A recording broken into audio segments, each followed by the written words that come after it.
Everybody. Just an impromptu video because I wanted to say a few things to you all. I have been teaching for the last couple of weeks, and I'm getting a theme, and that theme is that people are depressed. They're in a very dark place. They're having a hard time self-motivating and moving forward, and I felt like I wanted to jump in here and say a couple of things to you all. First of all, of course, it's totally normal and it makes perfect sense.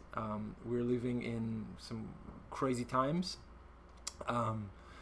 And for those of us who are sensitive, who are empathetic and empathic, we pick up a lot of that energy that is just outside us. It's not even ours. We just pick it up. And I want to say to all of you that this is a time to pay special attention to how we're feeling and what we can do to make it better. Okay, so this is in no particular order, but I think that one of the themes that I'm getting is that people feel that they get, let me restart. If we say that, level 10 is, oh my God, I'm so happy, I just won the lottery, I'm getting married, got a new job kind of happiness, and 0 is being, flatlining. I heard from a lot of people that they're feeling that they're like at the level 2 or 3, which is very, very low. And especially if you're experiencing it consistently. So the first thing I want to say is our job is to try and just get it to a 5, 5.5, 6. I think that's good. I think that anybody having the expectation of waking up at a 9 or a high number is probably not going to get there under current circumstances. And anybody that is feeling 1 or 2 should probably talk to a professional and just get a professional diagnosis. Again, especially if it's happening on a continuous basis. I will say, however, that there's things that we could do to help us shift on this emotional scale. And but before I say that, I want to say I think that the problem, if we use the analogy of a car that needs to be fueled, I think most of us go with the assumption that the car doesn't mind if you fuel it at a quarter tank or when the dial is on empty or even when the dial is on half full. The car doesn't care. As long as you get the fuel in the car will move.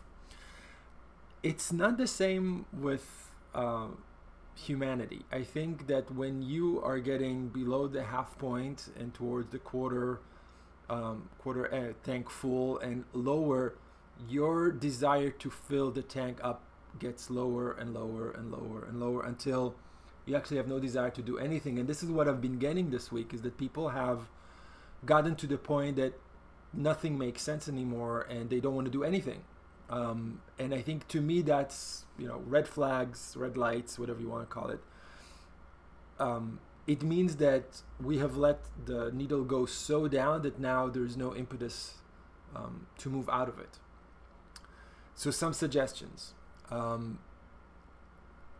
Number 1, you can have an emergency playlist of some music that you really love and cheers you up. And again, this is very personal, so the stuff that is going to be on my list, not necessarily on your list, and vice versa, but something that you could just pick up your phone and press play and it will bring a smile to your face. And I think music is incredible in its ability to shift moods very radically. You can maybe have the phone numbers or contact info of 2 friends that know that if you call them and you say, dude, I'm at level 2, I need some help, and they know what to tell you. Maybe they'll tell you to go drink some water. Maybe they'll tell you to go watch some Netflix. Maybe they'll tell you to go outside. Maybe they'll tell you to go outside and take a walk. They know you. They know what you need. And maybe when you're at a level 2, you're not really the person to make that decision. So have those 2 people on speed dial.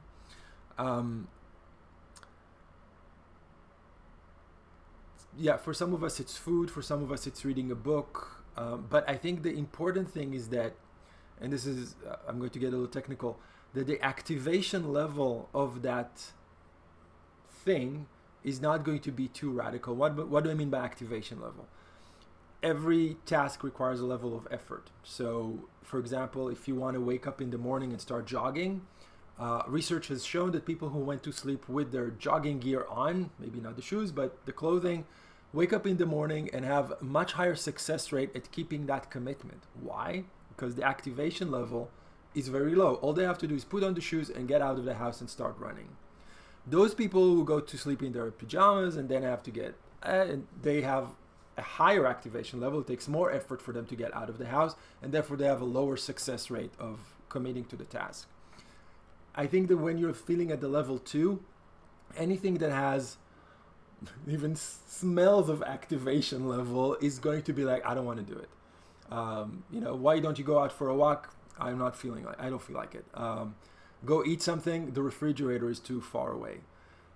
So you see what I mean. The important point to remember is that those things that are going to get you out of a level 2 are things that are easy to do and take very low effort, very low activation level from you to get you out of it. So let's say I'm feeling really low, and my thing is I'm going to just open my Kindle on my phone and read something that I know is wonderful to me and inspiring. And I read that, I feel a little bit better. I go like, okay, the next thing is I'm going to drink some water. Okay, so I get myself to the kitchen and drink some water. Okay, you know what? Maybe I just really need to breathe some fresh air, and now I'm going outside. So you see, so it's gradual, and I've broken the cycle. I've gotten myself out of that inaction of a very low mood. Okay, so maybe as an in-between, I'm going to say, our moods are indicative of what we're feeling and what we're experiencing, and I'm not here to tell you to judge those feelings or to ignore those feelings. I think we're all experiencing them. What I am here to tell you is that we don't have to stay there. We acknowledge them, we accept them, and then we could do something about changing them. And again, I'm talking more about the generic, I have no motivation to get to the piano and practice. I'm talking about, I don't know why I'm writing this paper. I don't know why all of this is happening. Which leads me to the next subject, tension. We are all taught and conditioned to do something because of tension. Maybe there is juries at the end of the semester. Maybe there was a date for that concert. Maybe there's a lesson next week. We all wake up in the morning doing things because there is a deadline, and that deadline creates tension and therefore brings us to act. We are all, I guess I'm going to use the word robbed of all of those deadlines. There's no tension. So why wake up? Why do anything? We have to find the motivation now within us. So that for many people, me included, is a radical shift in thinking. Nobody's sitting there anymore telling me that there's a concert at 8 p.m. on a certain date in July that I have to prepare for. So am I going to go practice? I know myself now well enough that I know that when the tension is taken away, that I have to work extra hard at self-motivating myself to do things. So I need to tell myself, I'm going to learn this program because I love the music, and it's really satisfying for me to go to the piano and see myself progress. And then when concerts resume, then I'm going to have a wonderful new program ready. That works for me. I need to remind myself of what I love about the music. So if I'm playing Prokofiev, then it's okay. It's the harmonies, it's the lushness, it's the grandeur. Playing Ravel, it's the harmonies, the color, the lushness. But I have to remind myself of why I'm doing it. What's the point? So all of that is to say that when you're waking up in the morning and you have no desire to do anything, it's because all of that tension, or maybe magnet is a better word, like the force that propels you to move forward towards things, has been taken away. And we need to replace it with something else, which is sort of the internal desire to do something for the sake of doing it because it brings you joy. Those are completely different parameters, and I think it takes a lot of concentration to be able to shift from one to the other.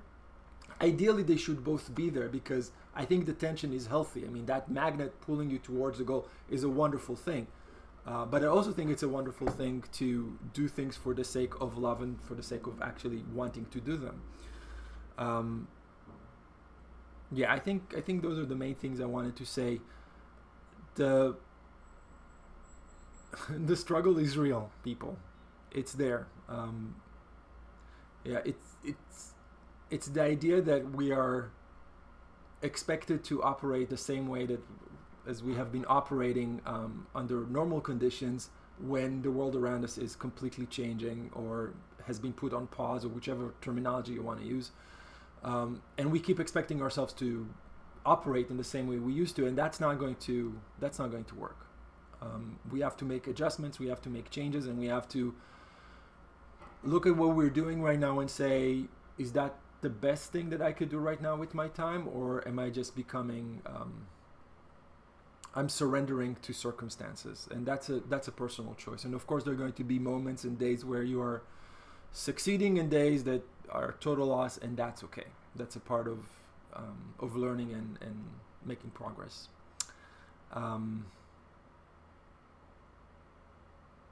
Yeah, the last thing I want to say,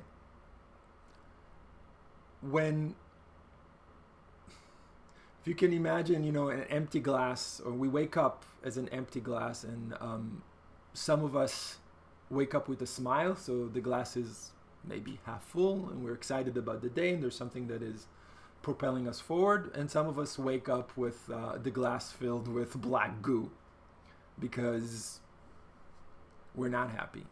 And then you add the situation around us, you add the stress and anxiety of the world, and having money, not having money, having a job, not having a job, having school next semester, not having school, like this entire thing is poured on top of what's already in your cup. It's very easy to see how all of us would just put the cup down and go, just forget about it, I'm just staying in bed. It takes a lot of effort to empty that glass and to start pouring in positive things. And by positive things, I mean I still have my husband, I still have my 5 kitty cats, still have my family, I'm healthy, I still have a job, I still have piano, I still have music, I still have rocks and crystals and tarot cards that I love, I still have painting and doodling, I still have the sun is still shining outside, there's still people, I can keep on going. And I think if you spend a little bit of time in the morning filling the cup with some positive stuff that makes you happy, that makes your soul sing, that brings happiness to you, less of the outside goo is going to come in. Again, you might do that in a morning meditation, you feel great, and then something happens and the whole thing goes down. Clean the glass and refill it again. I've been doing this for God knows how long. Definitely a few years, and I know for myself that if I start the day with the glass full, the chances that things are going to take me down are less. There, of course, the day where my computer screen cracks and I now have no computer, that takes me down. Then I just throw the glass and, F it. But we start the next day and we start refilling the glass, and little by little you regain your balance, you get back on the horse and you move forward. So hopefully some of what I've said here you find helpful, and I'm sending you a lot of love and a lot of encouragement. I know this is a really difficult time, but I also see it as an opportunity for all of us to work on our inner strength and motivation and who we are as people. So maybe look at it as from a research perspective of what can I do differently under these circumstances, and see if any of this helps you. Okay? Talk to you soon. Bye.